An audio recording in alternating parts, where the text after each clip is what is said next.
es el ATP va a ser el responsable de que los eritrocitos tengan una muerte prematura. Igual este ciclo es importante porque aquí se manejan concentraciones altas de 2,3 disfosfoglicerato, que este va a modular la afinidad de la hemoglobina por el oxígeno, de forma que si disminuye la concentración de 2,3 disfosfoglicerato en este ciclo, va a aumentar la afinidad de la hemoglobina por el oxígeno y va a disminuir su capacidad para liberarse a los tejidos periféricos. En la fisiopatología de esta hemólisis, tenemos que la membrana del eritrocito se va a volver rígida y no va a poder desplazarse por la microcirculación, lo que va a ocasionar su muerte. Y esto va a ocurrir prácticamente porque el ATP intracelular va a ser insuficiente para mantener las funciones de la membrana. La frecuencia con la que ocurren estas enzimopatías, pues es que las enzimopatías del ciclo de Enden-Meyerhof en sí, pues son poco comunes, y las deficiencias enzimáticas pues más frecuentes van a ser la deficiencia de la PC, que es la piruvato-sinasa, la HC, que es la hexocinasa, la triosa fosfoisomerasa y también la fosfogliceratosinasa. Su herencia va a ser en todos una herencia autosómica recesiva, excepto en el caso de la fosfogliceratosinasa, que esta va a tener una herencia recesiva ligada al cromosoma X, por lo cual la mayoría de los pacientes con esta deficiencia enzimática van a corresponder al sexo masculino. En las manifestaciones clínicas tenemos una anemia hemolítica crónica no esferocítica, la cual va a aparecer desde la niñez. Va a haber anemia normocítica normocrómica con reticulocitosis y grados variables de hiperbilirrubinemia no conjugada. Y pues los grados o la magnitud, mejor dicho, de la anemia puede aumentar con infecciones virales concomitantes. Y esto se va a deber principalmente pues a dos mecanismos. El primero es a que incremente la hemólisis, lo cual nos va a dar como resultado un aumento de la reticulocitosis y también un aumento de la ictericia. Y el segundo puede ser que disminuya la eritropoiesis, lo cual nos va a dar un aumento de los reticulocitos, pero la ictericia prácticamente se va a quedar invariable.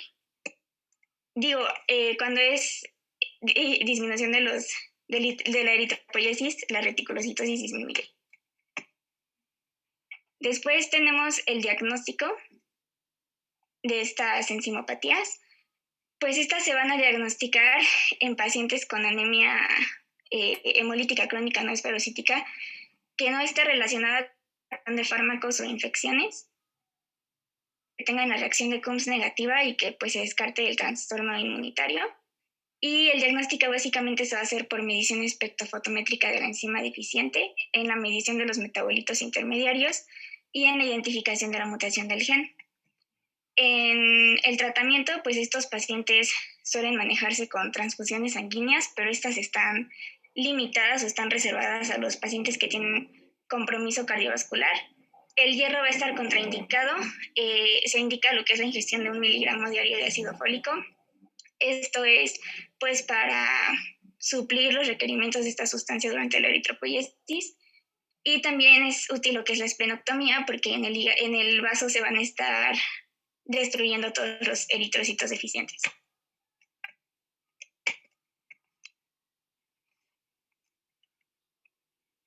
Bueno, vamos a hablar ya sobre pues las deficiencias enzimáticas como tal.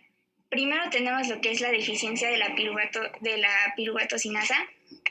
Esta, como ya habíamos comentado, va a ser la deficiencia más común del ciclo de Enden-Meyerhof, y también junto con la deficiencia de la glucosa 6-fosfatodeshidrogenasa va a causar el 80% de las anemias hemolíticas, siempre que son por enzimopatías del eritrocito. Esta se ha observado en asociación con la deficiencia de la glucosa 6-fosfatodeshidrogenasa, de la esferocitosis hereditaria y de la anemia drepanocítica. Esta tiene una gran variabilidad clínica, de forma que puede ir desde una ictericia neonatal acentuada hasta una anemia compensada en el adulto, que solo se diagnostique de manera incidental. Esta no tiene como un cuadro clínico específico, sí, más allá de lo que es la anemia, la ictericia y también aquí la esplenomegalia va a ser frecuente. En esta la anemia va a ser bien tolerada como vemos en el esquema, lo que hace la piruvato sinasa es catalizar el paso del fosfanol piruvato hacia el piruvato. En el proceso se libera un ATP y lógicamente los metabolitos proximales al bloqueo van a estar aumentados, entre ellos el 2,3 disfosfoglicerato. Entonces va a haber cantidades altas de esta sustancia y entre las cantidades de 2,3 disfosfoglicerato sean más altas, mejor tolerada va a ser la anemia. La anemia va a ser normocítica normocrómica con niveles de hemoglobina entre 6 y 12 gramos sobre decilitro. Va a haber anisocitosis, poiquilocitosis y policromasia. El tratamiento va a ser mantener niveles de hemoglobina entre 8 y 10 gramos sobre decilitro, y esto se va a lograr con transfusiones de sangre, y también pues se indica lo que es la esplenectomía en algunos casos. Después tenemos lo que es la deficiencia de ENSA, la primera enzima de la vía glucolítica, y ella tiene gran importancia en lo que es la regulación del consumo de glucosa. Bueno, esta deficiencia sí es poco común, solo se han documentado menos de 20 familias con ellas y se menciona que ninguna de estas está en México. El 25% de los casos que la ha presentado ictericia neonatal, solo el 25%. Esta casi siempre la anemia se va a identificar después de los 10 años. En esta los pacientes graves tienen esplenomegalia y van a requerir transfusiones constantes. Y bueno, esta tiene prueba de automólisis tipo 1, es decir, que se corrige parcialmente con ATP y glucosa. En esta me faltó decir que la prueba de automólisis es de tipo 2, que se corrige con ATP. Y bueno, aquí la esplenectomía va a tener efectos benéficos, pero no va a ser curativa. Después tenemos lo que es la deficiencia de glucosa 6-fosfato isomerasa.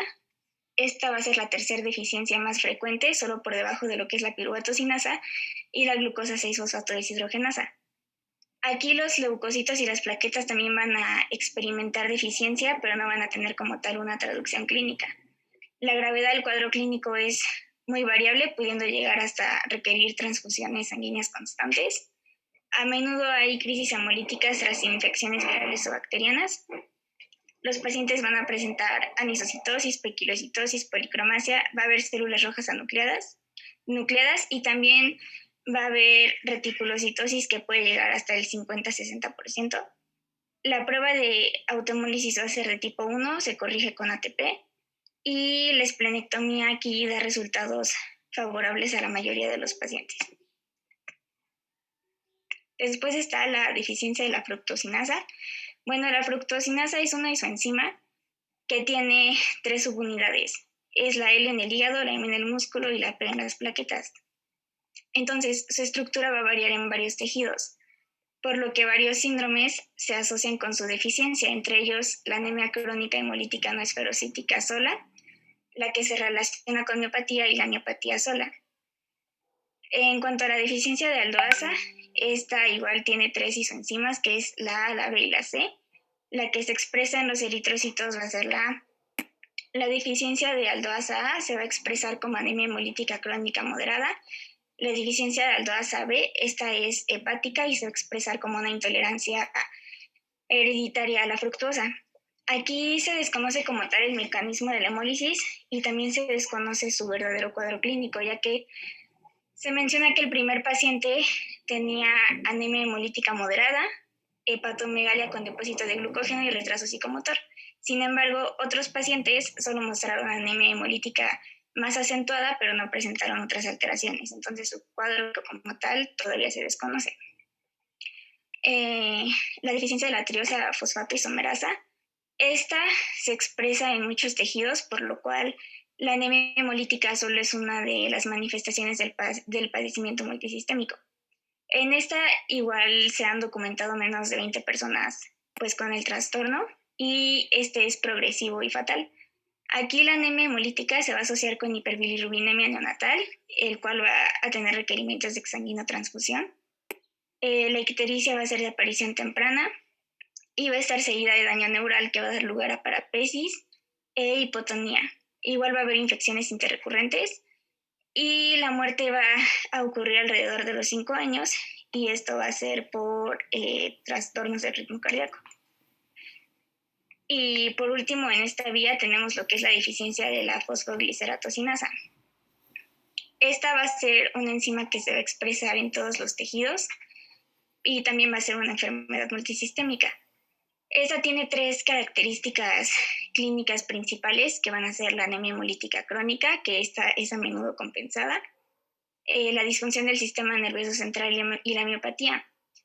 Aquí sucede lo que es la lionización, que es la inactivación del cromosoma X, por lo cual las mujeres suelen tener deficiencia enzimática en grados variables y algunas de las manifestaciones clínicas, mientras que los hombres tienen anemia hemolítica crónica no esferocítica, que puede requerir tratamiento a base de transfusiones.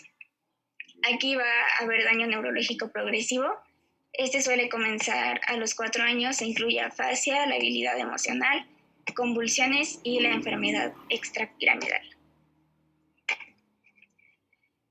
Y después tenemos lo que es la vía de las pentosas. La vía de las pentosas, en esta se va a metabolizar el 5 a 10% de la glucosa. Y esto es importante porque va a constituir la única fuente de nicotinamina, adenina dinucleótido fosfato reducida, que junto con la glutatión reductasa va a convertir el glutatión oxidado en glutatión reducido. El glutatión reducido lo que va a hacer es proteger a los eritrocitos de agentes oxidantes que se producen en infecciones o por contacto con sustancias químicas. Aquí la fisiopatología es que si hay un defecto en esta vía, la exposición a un agente oxidante lo que va a hacer lesionar al eritrocito. La hemoglobina se va a oxidar, primero a metahemoglobina, luego a sulfahemoglobina. Esta se va a precipitar intercelularmente, va a dar lugar a lo que son los cuerpos de Heinz, y estos se van a pegar a la membrana, van a ser rígidos y se van a destruir en el vaso, y esto lo que va a hacer, pues va a ser acortar la vida del eritrocito. Bueno, aquí tenemos lo que es la deficiencia de la glucosa 6-fosfato deshidrogenasa. Esta es la más común de las deficiencias enzimáticas del eritrocito que se asocia a cuadros de anemia hemolítica. Se calcula que hay más de 400 millones de personas con la enfermedad y se han publicado más de 400 variantes con características bioquímicas distintas. Estas se van a agrupar en 5 clases y esto va a ser con base a 2 criterios, que son su base enzimática residual y la presencia o ausencia de anemia hemolítica crónica no esferocítica, y si son esporádicas o polimórficas. Y bueno, aquí hay una tabla de lo que son las 5 clases según esta clasificación. Bueno, son más de 400 variantes las descritas y aquí solo vamos a explicar 4, que son las que venían en el libro. La primera variante es la G6PD-B+. Esta es una enzima normal. Esta se encuentra en la mayoría de los individuos, tiene actividad enzimática normal y no se asocia a problemas de hemólisis. Esta es una clase 4, que en la tabla la 4 es de actividad enzimática normal y es pues asintomática. La GGPDA+, es una actividad casi normal, pero esta tampoco se relaciona con hemólisis, posee movilidad electroforética más rápida que la B+, pues en la posición 126 tiene ácido aspartico en vez de asparagina. Esta tiene un nucleótido cambiado, que es el nucleótido 376, y también es una clase 4. La G6PDA- tiene solo el 15% de actividad enzimática normal y se asocia con cuadros de anemia hemolítica. Tiene movilidad electroforética igual a la A+, pero además del nucleótido 376, que es el que esta tenía cambiado, también cambia el 202 en la mayoría de los casos, y esta es una clase 3. La G6PD mediterránea es la variante más común en personas de raza blanca. Tiene una movilidad electroforética normal y solo el 1% de actividad enzimática, por lo que se asocia con problemas hemolíticos más acentuados que la variante A-, y esta va a ser una clase 2. Bueno, de estas variantes en México se han descrito al menos 18, de las cuales estas 3 van a constituir el 80% de las deficiencias.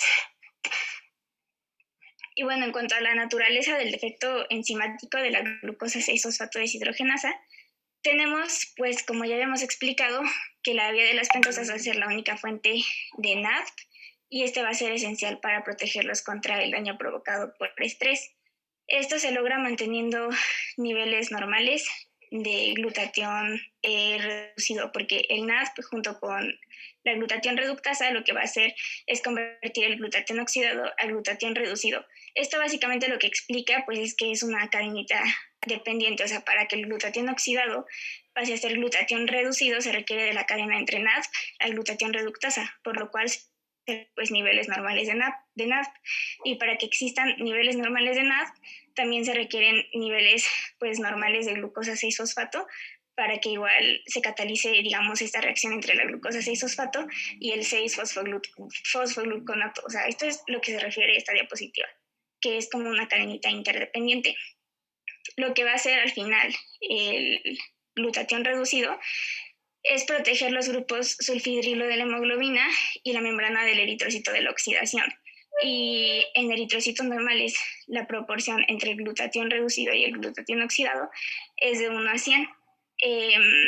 En presencia de agentes oxidantes, los niveles de glutatión reducido pues van a disminuir y estos van a poder ser restablecidos por lo que es la glutatión reductasa, los cuales requieren pues niveles o suministro adecuado de lo que es el NADP. Se obtiene de la reacción catalizada por la glucosa 6-fosfato, como se observa en el esquema. Entonces, las concentraciones de NADP no pueden ser mantenidas en la deficiencia de glucosa 6-fosfato deshidrogenasa y los niveles de glutatión reducido también van a caer y esto va a causar un daño oxidativo y la consecuente hemólisis. Es lo que explica.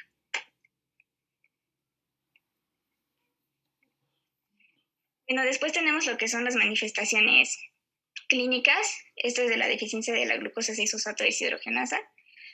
Tenemos que lo más común va a ser la anemia hemolítica aguda.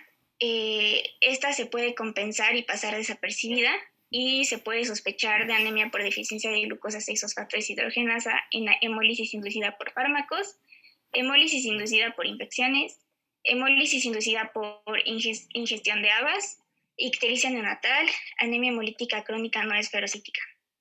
Igual aquí están lo que son las crisis de anemia hemolítica, que van a ser por destrucción intravascular de eritrocitos y van a traer lo que son la anemia súbita, reticulocitosis, ictericia por elevación de bilirrubina no conjugada, hemoglobinuria y esplenomegalia. Y bueno, aquí tenemos como las diferentes situaciones. Por ejemplo, en hemólisis inducida por fármacos, tenemos que esta va a comenzar 2 a 3 días después de estar en contacto con el medicamento. Va a empeorar en los siguientes 3 a 4 e iniciar su recuperación en el día 8 a 10. Aquí las variantes genéticas involucradas en el metabolismo de los medicamentos y la farmacocinética van a influir en la gravedad.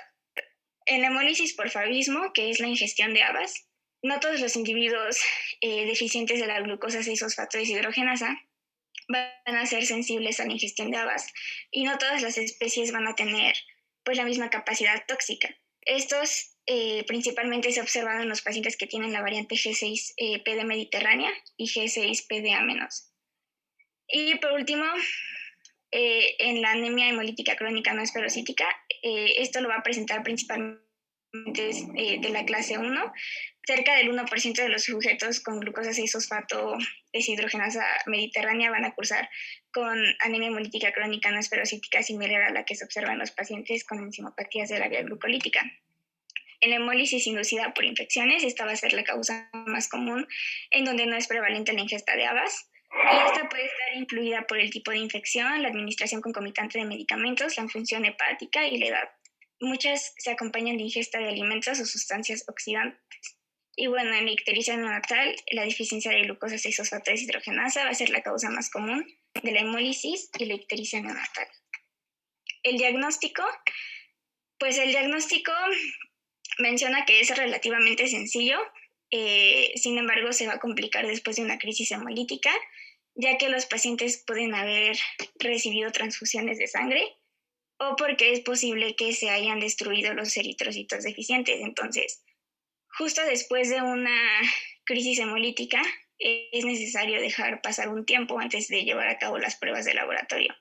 Y bueno, Para el diagnóstico a nivel individual, lo que se utiliza es una técnica cuantitativa que se basa en la medición de la velocidad de reducción del NAD en presencia de la glucosa 6-fosfato. Y bueno, otras deficiencias de las enzimas de la vía de la pentosa son la deficiencia de glutamilcisteína sintetasa y de glutatión sintetasa. Esta va a ser muy poco frecuente, su herencia es de forma autosómica recesiva. Puede presentarse como una anemia hemolítica aislada o en forma multisistémica y se va a caracterizar por una acidosis metabólica severa. Aquí los eritrocitos tienen niveles bajos de glutatión reducido y el cuadro clínico similar a la deficiencia de glucosa 6-fosfato deshidrogenasa. En la deficiencia de glutatión reductasa, tenemos que esta es muy poco frecuente también. Su herencia es autosómica recesiva. Aquí las concentraciones de glutatión reducido van a ser normales, pero su estabilidad durante la incubación con agentes oxidantes va a ser muy baja y el cuadro clínico va a ser similar igual al de la deficiencia de la glucosa 6-fosfato. Y bueno, ya por último, tenemos las hemólisis asociadas a anormalidades eritrocíticas. Estas son del metabolismo de los nucleótidos. Y primero tenemos la deficiencia de epimidina 5' nucleotidasa. En esta tenemos que los reticulocitosis con deficiencia de esta enzima van a acumular cantidades importantes de RNA ribosómico parcialmente degradado y este se va a observar como un puntillo basófilo grueso en el extendido de sangre con tinción de Wright. Esta va a ser la más frecuente de esta vía y se han descrito al menos 30 familias afectadas y va a tener una herencia autosómica recesiva. Aquí los sujetos afectados van a tener anemia hemolítica crónica no esferocítica, la cual se asocia con esplenomegalia e ictericia intermitente. La hemoglobina va a ser de 8 a 10 gramos sobre decilitro, los reticulocitosis del 10% y los requerimientos transfusionales van a ser bajos y la esplenectomía igual va a ser de baja utilidad. Después tenemos el exceso de adenosina desaminasa. Esta es una forma de anemia hemolítica muy infrecuente. Va a estar ligada a un aumento de ADA en los eritrocitos y se han descrito solo 2 familias con el trastorno. Este se hereda de forma autosómica dominante y la magnitud de la anemia es muy discreta y hay esplenomegalia e ictericia intermitente. Y por último está la deficiencia de adenilatocinasa. Se han descrito varias familias con esta deficiencia. Se hereda en forma autosómica recesiva. Se ha asociado con anemia hemolítica de intensidad moderada y esto ha sido en todos los casos -1. Y bueno, mencionaba que la excepción basta para poner en duda el mecanismo, entonces pues se concluye que no está bien estudiada hasta ahora. Y bueno, eso es todo de las enzimopatías, de las anemias hemolíticas por enzimopatías del eritrocito.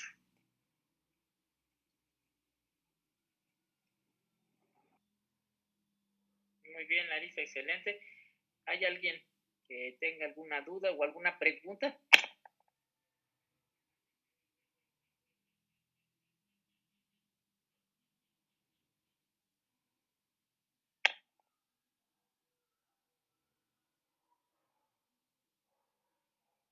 Bueno, entonces hay que recordar justamente nada más que son 2 grupos diferentes. Lo más importante en uno de ellos, bueno, pues en la vía de las pentosas, es la deficiencia de glucosa 6-fosfato deshidrogenasa y en la otra vía metabólica, en la vía metabólica que provee ATP de la glicólisis anaerobia, pues la deficiencia más frecuente es la deficiencia de piruvato sinasa, sus respectivos tipos de herencia, en donde se encuentra el favismo, que es la anemia hemolítica por Abas.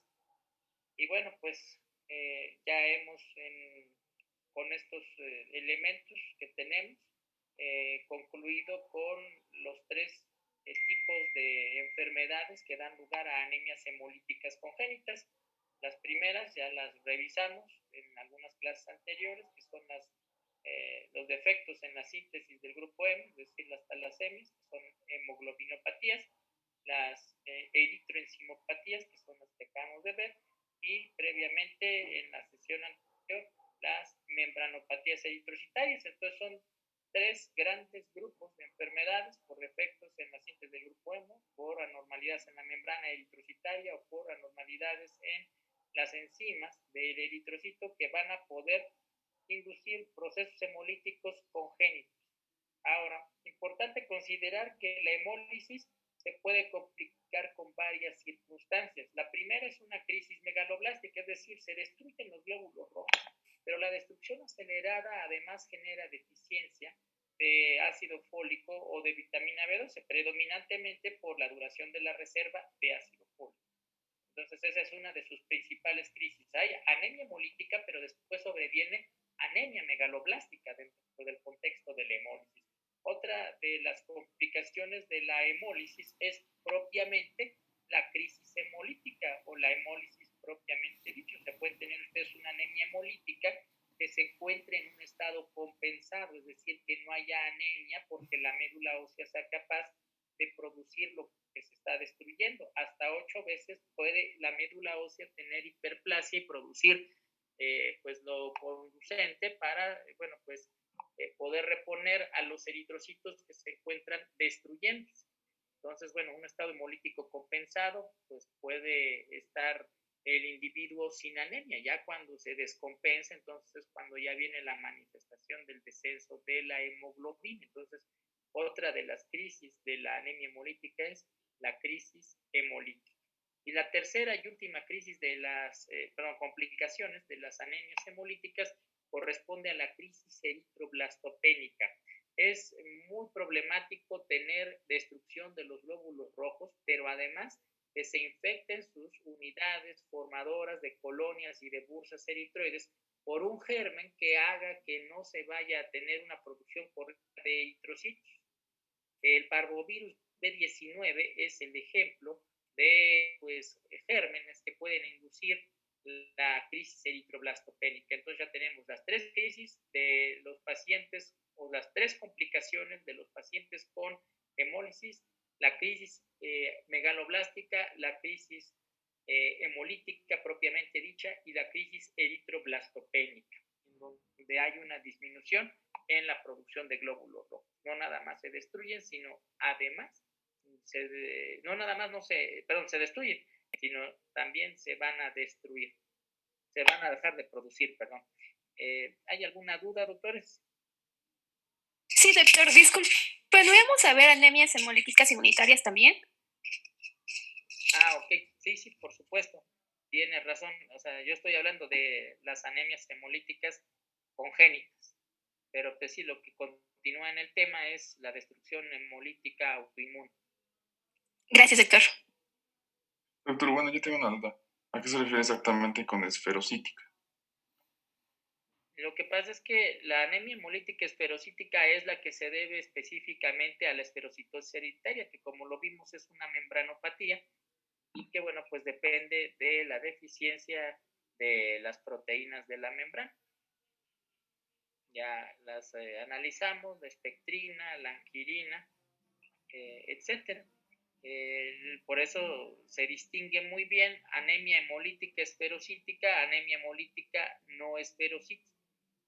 ¿Sí? En la esferocitosis hereditaria, la deficiencia de las proteínas de la membrana hacen que desde el punto de vista tridimensional el eritrocito vaya cada que pasa por un lugar estrecho como son los capilares, vaya perdiendo porciones de la membrana de la célula y entonces, bueno, se vaya pues va a presentar una disminución en su tamaño y en lugar de tener una forma bicóncava, adopta la forma esférica como si fuera una pelota, porque como les comento, por un lugar estrecho, pues se le van retirando porciones de la membrana, haciendo pequeñito y cambiando su forma de bicóncava a esferocítica. Eso induce al final de cuentas que el eritrocito muera antes de tiempo.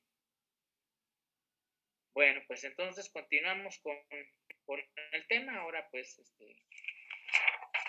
vamos a analizar justamente el proceso hemolítico, pero por formación de anticuerpos.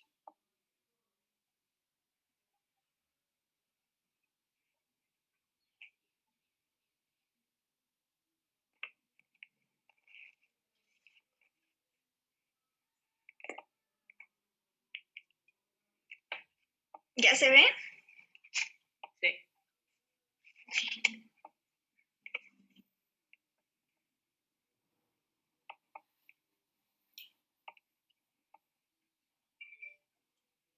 Bueno, ahora vamos a hablar sobre lo que son las anemias hemolíticas inmunitarias.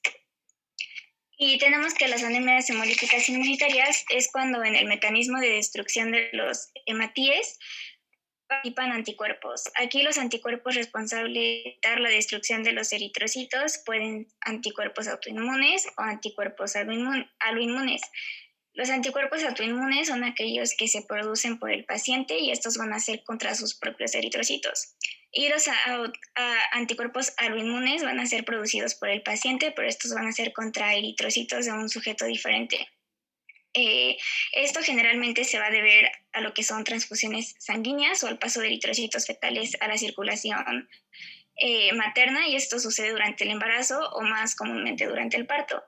Igual en las anemias hemolíticas inmunitarias pueden participar anticuerpos dirigidos contra medicamentos o metabolitos de estos, y estos se van a depositar sobre la superficie de los eritrocitos, causando así lo que es su destrucción temprana.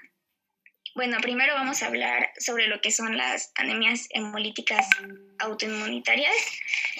Estas van a comprender las anemias en las que existen anticuerpos autoinmunes. Se dice que el trastorno va a ser primario si no existe otra enfermedad subyacente a la que se asocie. Y el trastorno va a ser secundario si se relaciona a otra enfermedad, entre las cuales van a destacar enfermedades del tejido conjuntivo y síndromes linfoproliferativos. Los pacientes van a presentar anemia sin evidencia de sangrado, aumento en el reticulocitos y en los niveles de deshidrogenasa láctica, disminución de la haptoglobina sérica e hiperbilirrubinemia de grado variable.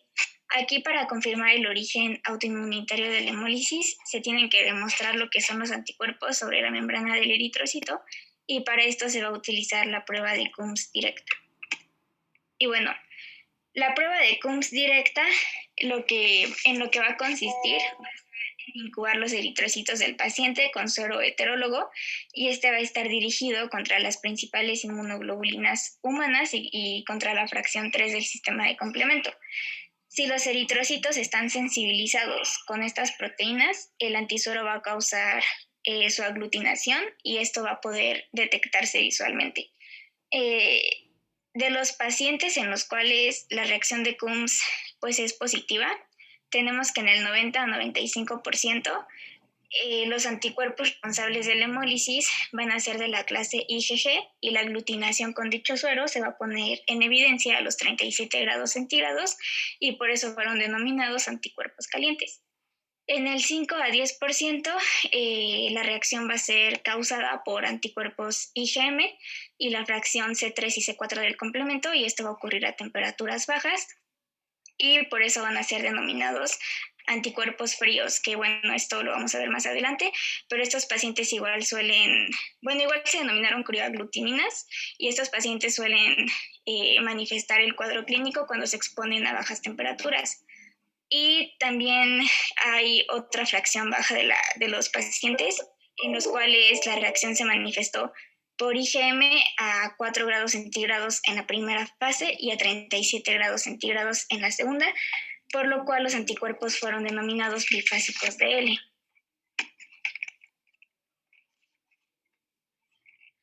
Bueno, en cuanto a las manifestaciones clínicas, tenemos que en cuanto a los pacientes con anticuerpos de la clase IgG, estos suelen tener la clase primaria o idiopática de la enfermedad. Y cuando está asociada a otro padecimiento, este suele ser una enfermedad del tejido conjuntivo, una leucemia linfocítica crónica o un linfoma. Aquí aproximadamente el 45% de los casos van a ser idiopáticos, y el otro 45% se va a relacionar a las enfermedades pues ya mencionadas, aunque se cree que los casos primarios o los casos idiopáticos no son más que casos que han pues desarrollado una enfermedad generalizada, pues en algún momento van a pasar de ser primarios a ser secundarios. Igual en el otro 10 a 15% es posible documentar que el enfermo sí ha recibido algún medicamento que pudo ser el causante del fenómeno autoinmune. Y aquí los más frecuentes son el alfa-metildopa, la L-dopa, la procainamida y el ibuprofeno. Después tenemos lo que son las manifestaciones clínicas de los anticuerpos IgM. Aquí tenemos que se va a presentar en su forma primaria en menos de la tercera parte de los casos, y esta suele asociarse a gamapatías policlonales o monoclonales por padecimientos linfoproliferativos malignos.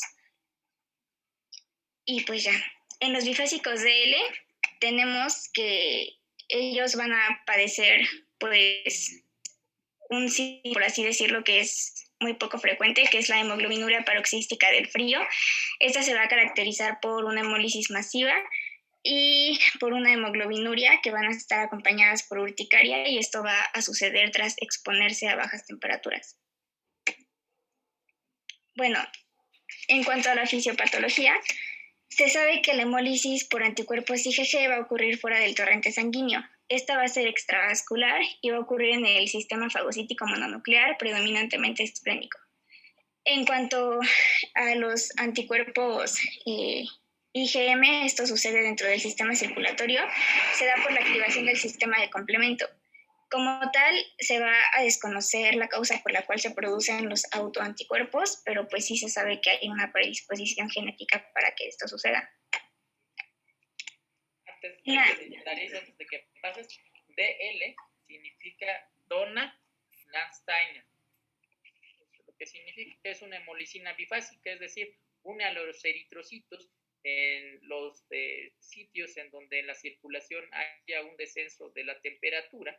El anticuerpo, por ejemplo, cuando el eritrocito pasa por los dedos o por la nariz o por los pabellones auriculares, en donde la temperatura de la sangre se encuentra sensiblemente a veces más fría, pues ahí une al eritrocito, y ya cuando regresa a las partes en donde la temperatura es de 37 grados, es cuando se comienza la hemólisis. Entonces, estos anticuerpos fríos, anticuerpos calientes y hemolicina bifásica. La causa más frecuente de hemólisis son los anticuerpos calientes. Dentro de la hemólisis, algo que hay que puntualizar un poco más es justamente el sitio en donde se verifica la misma. Así, por ejemplo, hay hemólisis, como lo comentaste, dentro de la vasculatura, ¿sí? Esa hemólisis intravascular es una hemólisis grave porque la hemoglobina directamente se libera al torrente circulatorio, y la hemoglobina satura rápidamente a dos proteínas que van a tener que captar dentro de la circulación. Una de ellas es la hemopexina y la otra aptoglobina. Y luego, pues, la hemoglobina que queda libre, que pues no puede ser captada por esas proteínas, se va a filtrar directamente en el glomérulo del riñón. Entonces va a ocasionar que haya una orina de color oscuro, que es hemoglobinuria finalmente. Esa es la hemólisis intravascular, es mediada predominantemente por el sistema del complemento. Y en cuanto a la hemólisis extravascular, es aquella que se genera por las inmunoglobulinas IgG e IgM, predominantemente, como lo comentaste, por la IgG, que es la que marca al eritrocito que ha de ser destruido, pero para ser destruido, este es captado por el sistema fagocítico mononuclear, predominantemente del vaso. Ahí, bueno, pues los monocitos captan al eritrocito que se encuentra marcado con el anticuerpo y lo retiran hacia su parte interna de la célula, es decir, lo fagocitan, y entonces el eritrocito no muere dentro de la circulación, muere fuera de la circulación, y ya no se va a llevar a cabo el proceso de hemoglobina ya no se libera adentro del torrente circulatorio, y este es un tipo de hemólisis menos grave. Afortunadamente, la hemólisis extravascular es más frecuente que la intravascular. La hemólisis extravascular es mediada por inmunoglobulina y es menos grave, y la hemólisis intravascular es mediada por las fracciones del complemento y es más grave, justamente. Adelante, por favor. Bueno, después tenemos lo que es la demostración de anticuerpos antieritrocíticos. Aquí tenemos que la prueba directa de Coombs pues va a ocupar un papel muy importante en lo que es el diagnóstico y la clasificación de los pacientes, como ya lo vimos en los pacientes con anemia hemolítica autoinmunitaria. Sin embargo, aunque, bueno, en su forma tradicional su sensibilidad no va a ser óptima, ya que los eritrocitos tienen lo que es el potencial Z, que va a ser, bueno, el potencial Z les va a servir para repelerse unos a otros y esto va a hacer que se evite su aglutinación en lo que es la microcirculación. Entonces, para vencer estas fuerzas se van a requerir puentes formados por la antiglobulina y esto es pues para que se puedan aglutinar. Si la densidad de moléculas de inmunoglobulina es menor a 300 por eritrocito, la prueba de Coombs va a soler dar falsos negativos.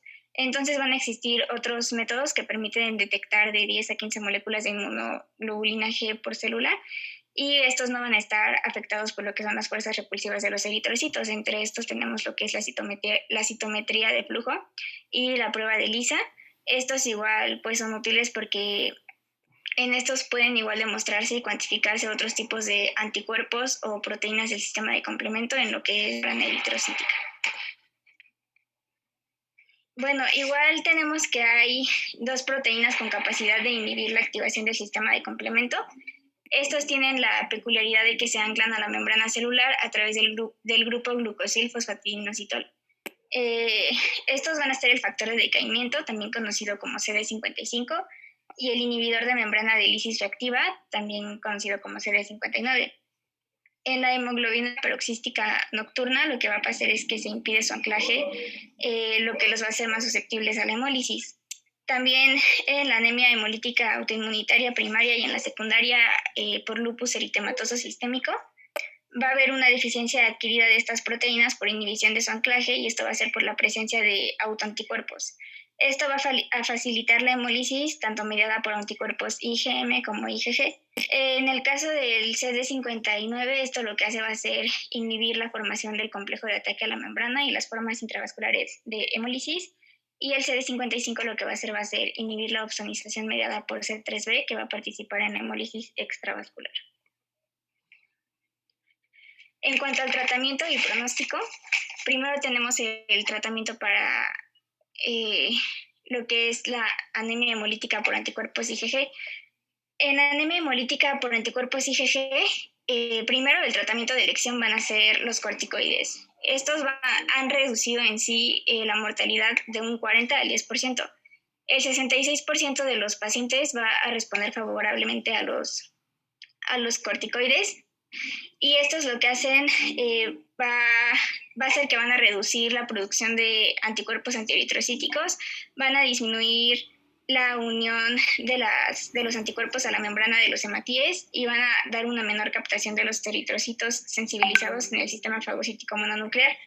Las dosis en sí de los corticoides van a ser altas, son de 60 a 100 miligramos de prednisona, pero no se mantienen por más de 2 a 3 semanas. En el 23 a 30% de los pacientes, la respuesta a los corticoides va a ser parcial y el tratamiento se va a tener que prolongar. En el 5 al 10% de los pacientes, estos no van a responder a corticoides y se va a indicar lo que es la esplenectomía.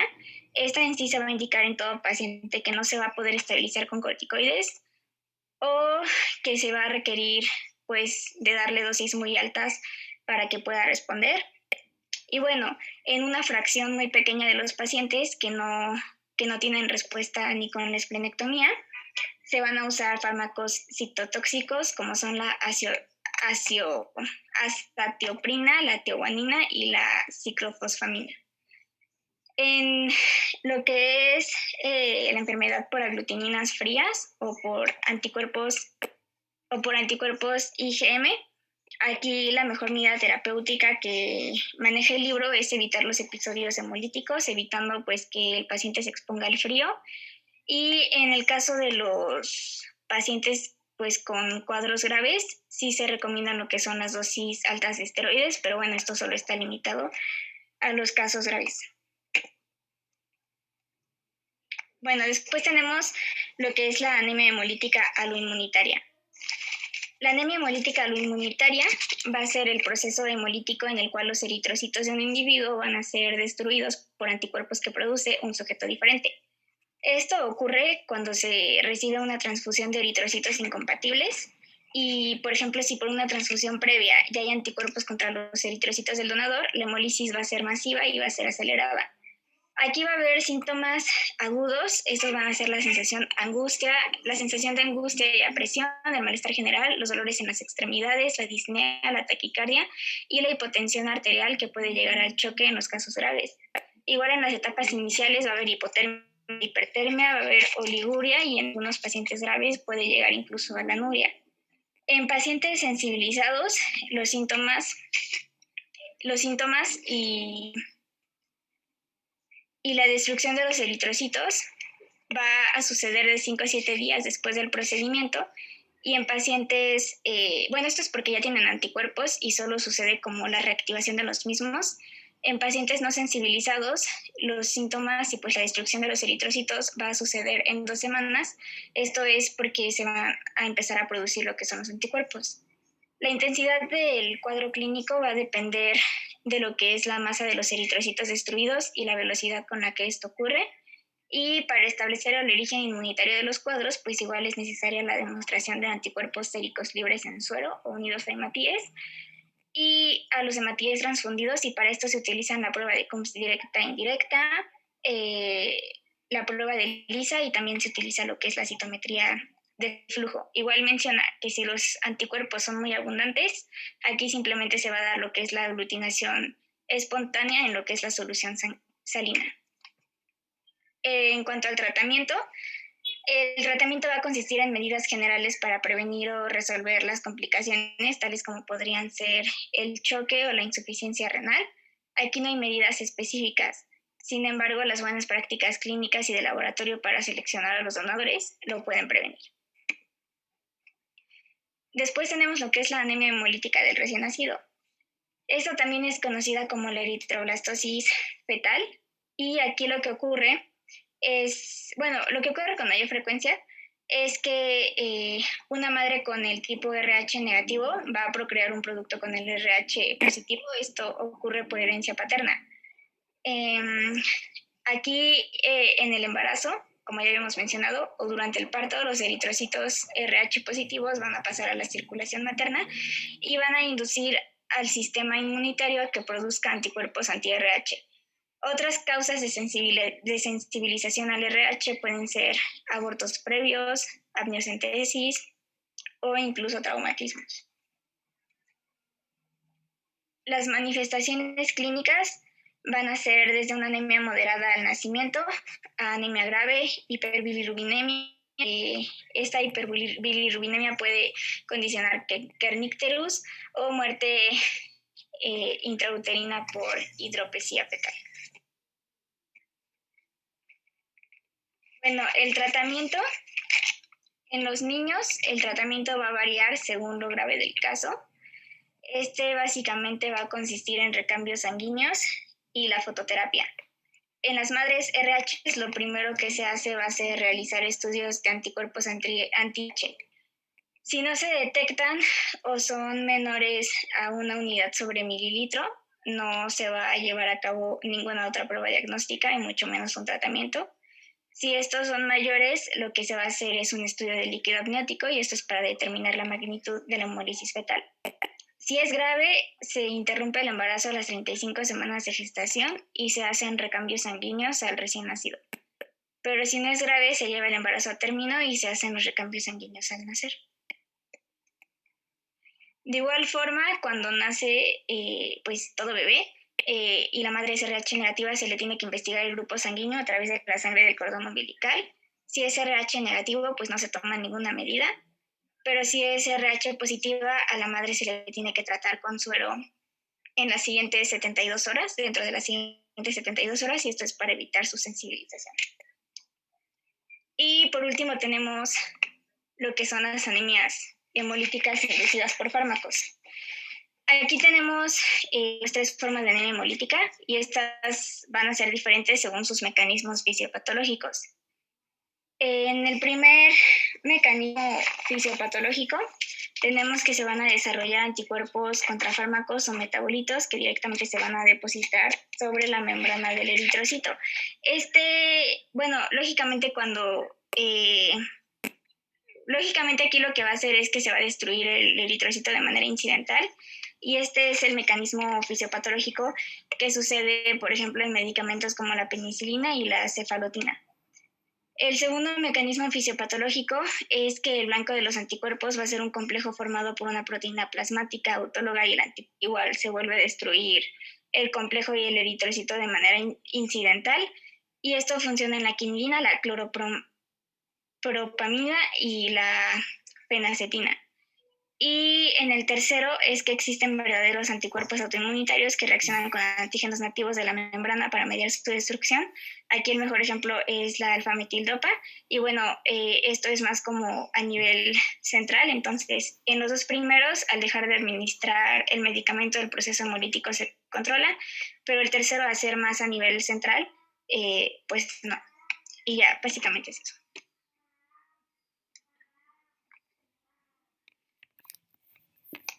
Muy bien, doctora.